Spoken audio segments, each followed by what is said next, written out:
Welcome back to Bully Ball, a San Francisco 49ers podcast. We have a special guest joining us today, and I'm gonna read you guys a bio of his, and it's gonna take me probably about a minute because he's a very accomplished man. So he this past year he won the Gene Upshaw Division II Lineman of the Year award, the Ted Hendricks Award, which is presented to the top defensive end in the nation, and that's at all levels of college football, the Division II National Defensive Player of the Year honor, in addition to the Cliff Harris Award as the nation's top small college defensive player.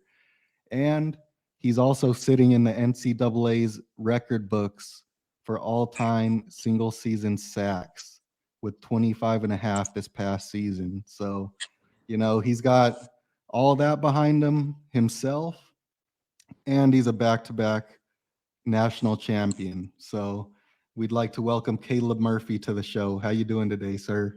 I'm good. How are you guys? Oh, we're doing great. Yeah, love getting the chance to interview some players. Very fun process. Yes, sir. So, I just want to dive right in with you. How did the most accomplished player in this draft end up at the Division II level in the first place? How was your recruiting like coming out of high school? So yeah, man. Graduated with 500 kids. I mean, I think that tells a lot of a story. Not graduated. Total. I'm sorry. So I graduated with 73 people. Small school. There was guys that played at big schools, graduating 2,000, 1,000 kids, even hundreds of kids. You know what I'm saying? So it was a process that was difficult for me because I went to camps, I balled out 3-star, 4-stars, I'd beat them in 1-on-1s, or I'd do 7-on-7s, I'd win those, get picks, all those things, doing things that other guys do. But my play couldn't translate. You could say the same thing right now. My play couldn't translate then to some coaches. So they just took the bigger guy, the guy who, played at a bigger school that they've known before. Dowagiac isn't very well known, so I had about every Division II offer coming, from good schools coming out of high school. So I took one of those, loved where I was at in Grand Valley, just think the scheme didn't fit me well, so did some things for myself in that aspect. And then, found my way to Ferris. My baby brother plays there. I never got to play with him in high school.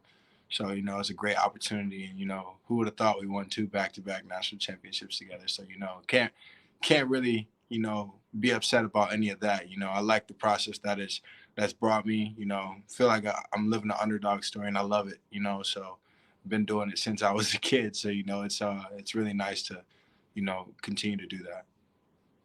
Yeah, that's Yeah, awesome. definitely. Moving on to the next question. The way you dominated at the D2 level, did you ever think to yourself that you could easily do this at the D1 level as well? Ever since COVID happened, the transfer portal was a big deal. Did you ever have any thoughts of jumping in there and kind of moving up a division? So yeah, when I transferred in the COVID year, the thing hadn't changed to where, hey, you can transfer, but you got to sit out a year and lose a year of eligibility. That hadn't changed to where, you could just transfer and play ball. Division I, Division II, Division III, didn't matter. So, I wanted to play immediately. Ended up actually not even playing a year until after I transferred because we didn't play in the 2020 season. So, after my 14 and a half sack season, my first year being at Ferris playing, it was a thought, but like I said, it's the thing still hadn't changed. Like the rules still hadn't changed up to that point from my knowledge, so there was no choice in transferring or anything like that because I hadn't graduated, I didn't want to sit out, it was those type of things. But, with all the success that I've had, I just think it's hard work and dedication. I don't really look at divisions anymore, because of what I want to do and, who I am as a person. I see every man themselves as a man. So, anything that I did at Division II level, I think I could do it at the Division I level for sure, just for the simple fact of, like I said, I see men as men, and your work ethic can take you so far, so, and I think mine's one of the highest. So, it's really nice. Yeah, definitely. And I think that definitely shows too, in the Shrine Bowl, which we'll talk about a little bit later. Um, How did it feel to be the first non-FBS player to win the Ted Hendricks Award?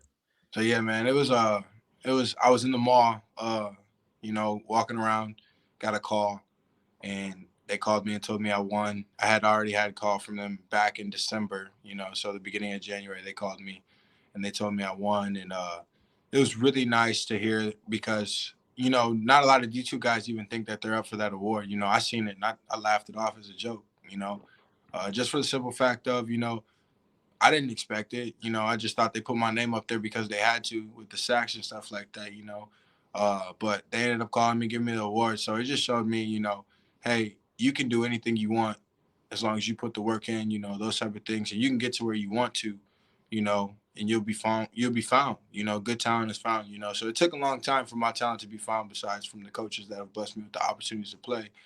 Obviously, every kid has a dream to play D1 ball, I didn't have that, but I had the college experience. I won 2 national championships, I couldn't ask for anything else better with my teammates. So, just to get the opportunity to do this now, it just shows, it helps me in a way, so just to have that back behind me, have kids like, see that growing up, hey, I can do it too. It doesn't matter where I go, I just got to work hard and be the man that I am. So it was really nice.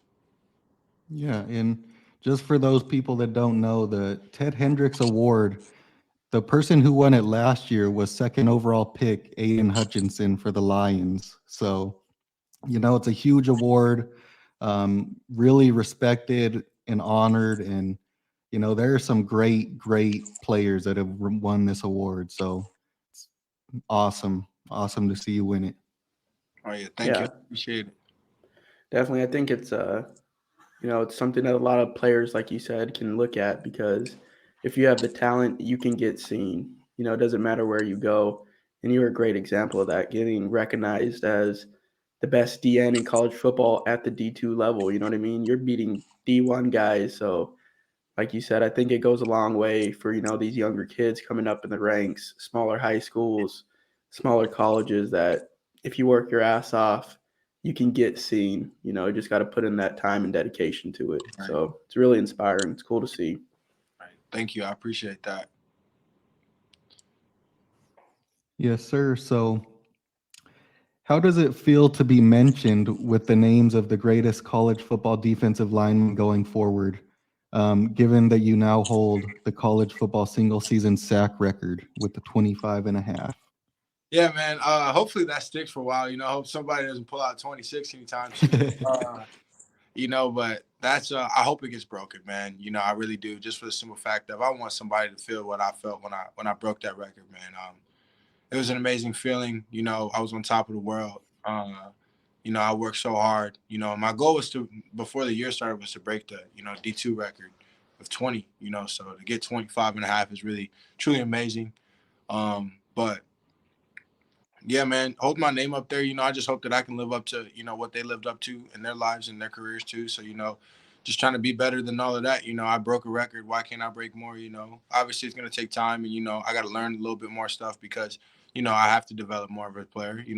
I think I can, and I want to. So, once I get some more pass rush moves, even more, I think the sky's the limit. So to be up there with those names, it's just more motivation to, continue to be great. Yeah, exactly. And you spoke on the Division II record.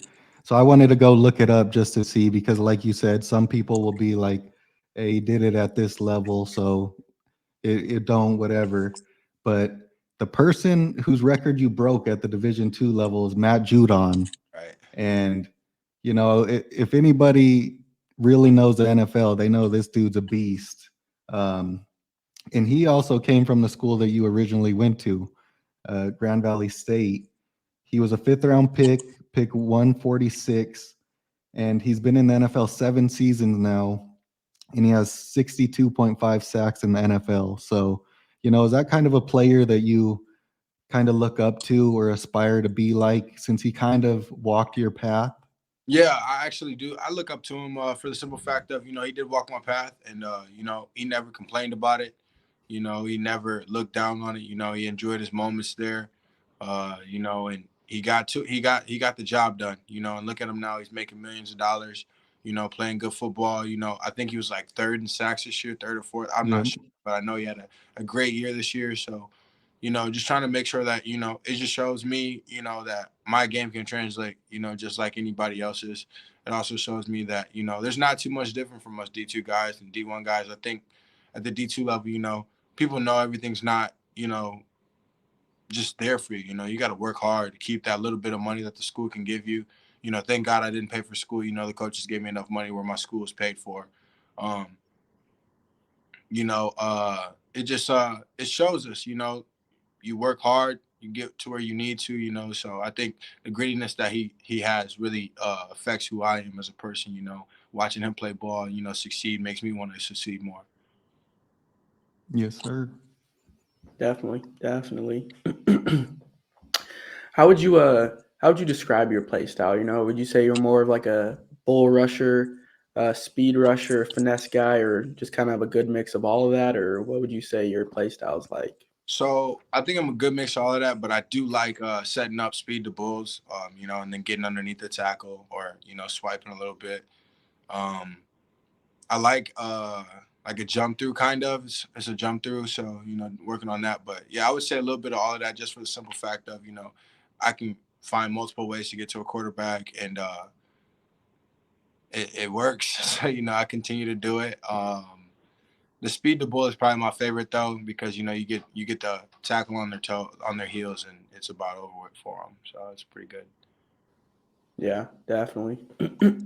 So this next question is kind of a two questions in one, but we'll start off with this first part. Making it to the Shrine Bowl, great honor for you, being a D2 player and everything. How was it going against that next level of talent? Because you're going up against D1 guys, good mix of players. How was it going against that level of talent?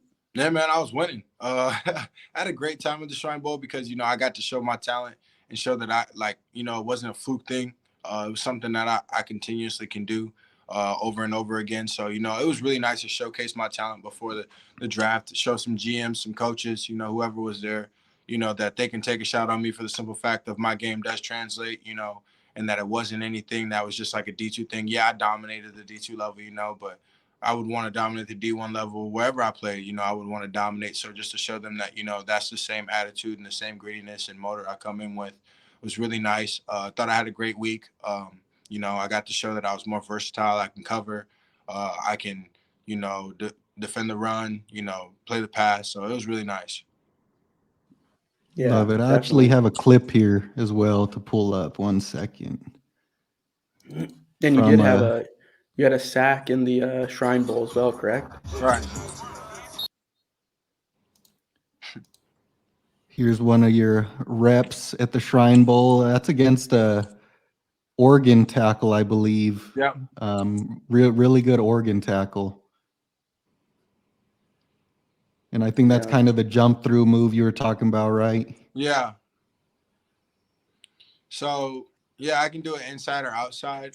It just depends on how they set me up. If they're slow to get to their set, I'll do it outside, set it up to go outside. But if they're quick to their set, that's probably my move to win inside. I don't like turning my back to the quarterback. I want to see him. So, I can spin back in. I can do a spin move, and get around. But, I'm one of those guys that once I have my eyes locked in on the target, I kind of want to keep my eyes locked in on the target. Obviously, you got to look through the tackle's hands, those type of things. But to have any type of view, I would like to have that.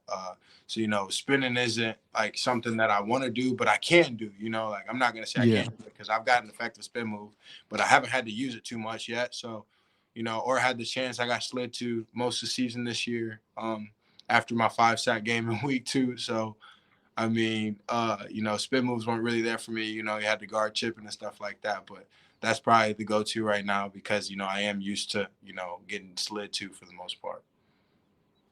Love Definitely. Coming off of that Shrine Bowl,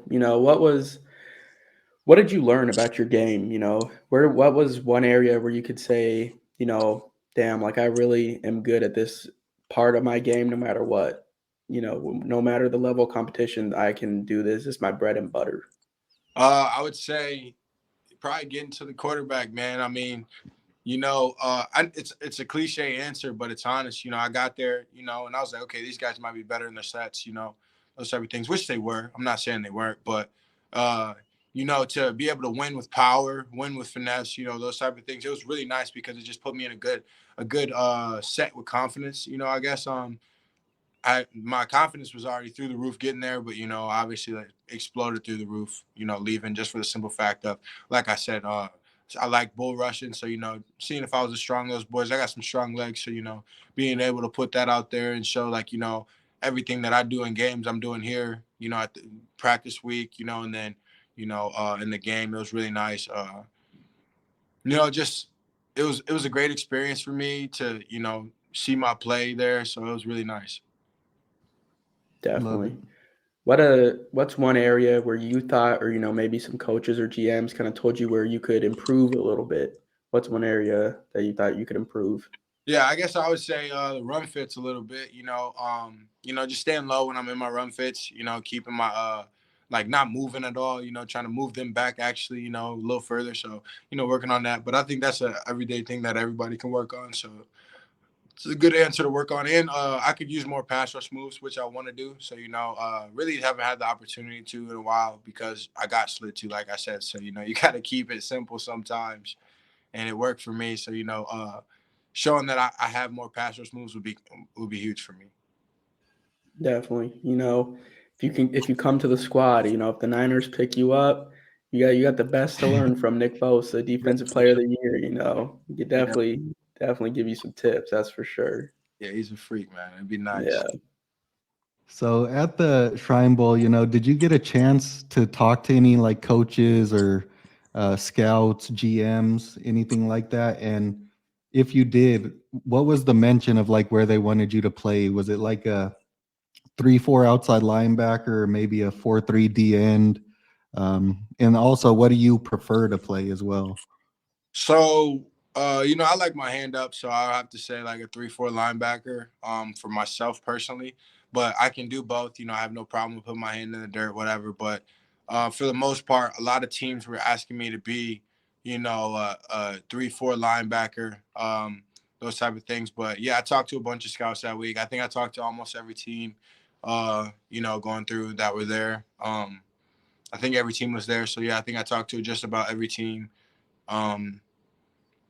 They all have different schemes. So, I had the conversations about the 4-3 and, those type of things, which would mean me putting on a couple more pounds, but I don't think that's ever been a problem for me. So, just seeing where they put me, I'm grateful for whatever opportunity comes my way. So, 3-4, 4-3, I'm going to figure it out quick, as quick as you can. So I'm excited. Yes, sir. Definitely. Would you say that you have that kind of inside out versatility? Because, a lot of teams now, they're kind of getting to a point where they want their DNs to be able to play inside a little bit, rush the passer from the inside and also the outside. Do you think you have that ability to do it from both? So I think, yeah, if I put on a couple pounds, I most definitely think that I can, which I will over time, you know what I'm saying, getting the right nutrition in me. I played D2 football, meal plans were involved in the scholarships, so, ate whatever I needed to, obviously like, the treatment, all those things are better. So, my body gets better, so getting stronger, eating the correct way, those type of things. I think once I put some pounds on, I can do whatever a team asks me to, getting inside, getting outside, whatever I need to, just going to take a little bit of time, but I'll get there. Yeah. I noticed, I think I watched your guys' West Florida game, and then also the national championship game this year. Right. And Ferris State was using you like Micah Parsons, kind of, right? Yeah. Like you'd edge rush, and then they'd move you into inside linebacker. You'd rush inside. Could you see yourself doing that in the NFL? Yeah, if I got the opportunity, I would love it. It's comfortable for me. I love rushing guards, from depth because, you got to get them moving quick, and they don't like to move quick. They like to get to their spot. That's why they're inside of the tackles, So, rushing guards is pretty fun for the simple fact of, you get to show off your inside moves, outside moves, whatever. And I'm coming from depth, so I'm already full speed coming at you, and you're getting to your set already. So, yeah, it's really nice. It was probably one of my favorite things to do there. Yeah, that was awesome. It was cool to see because, it's rare to see a player used like that. Oh And in yeah, the NFL, Micah Parsons is probably one of the only guys you see that does it. yeah, So he's a I freak love to see it. too. Yeah, it's really nice. So, who are some NFL players that you try to model your game after or that you kind of watch film to learn from, would you say? So yeah, I watched both the Bosa brothers. Cliche answer, you guys are 49 bully ball, but both the Bosa brothers, Khalil Mack. Watch Judon. Obviously, I always watch Judon. Grand Valley guy. Same here. So Judon.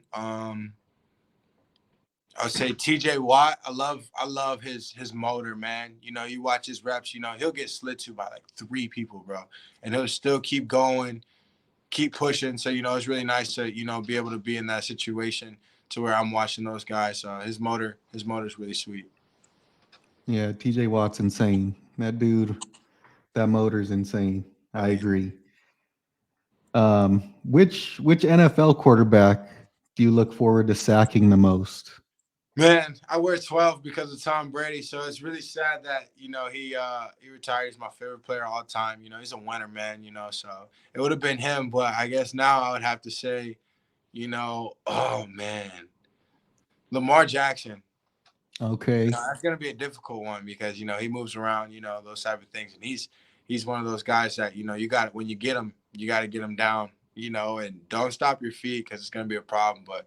I would say Lamar Jackson just for the simple fact of he's an explosive player, and I like going against guys like that.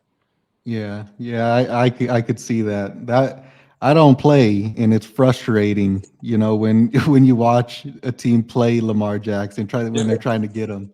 Oh It's yeah, frustrating. very. Do you have a NFL tackle that you want to face the most in the NFL? Not really. I just want to get to the quarter. I don't care who's in front of me. Just try to get to the quarterback. But they're the best of the best, so any of them are, a great opportunity. That's such a difficult spot to play with, the edge rushers now. So, anybody who's out there, they've earned that right, going at practice against some of the best guys, those type of things. So I would love to go against any tackle. I love it. I love it. So, being a D2 guy going up to the next level, you're one of 3 Division II players going to the combine this year. What's going to make you successful and succeed at the next level? What about yourself would you say is the trait that is going to carry you to success in the NFL? I would say my work ethic. I can't be outworked. I wanna really dial in when I get the resources, to do the things that I'm doing now. I've made nothing but improvements in being here at my facility, so extremely excited for the combine. So, going into the year, those type of things, I'm gonna take in all the knowledge that I can, from these top guys, the biggest advice you can get is from these guys here. They're here, they're doing it, and the coaches, they're here and they're doing it, their job too. So, they're there for a reason.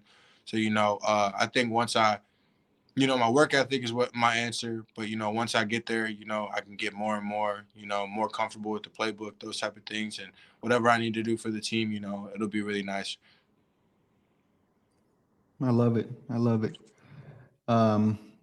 So, like we said, you got the combine coming up 11 days from now. You know, this is probably going to be the first time most casual NFL fans and people hear about you. What should they expect from you at the combine? Do you have any goals or anything for the combine?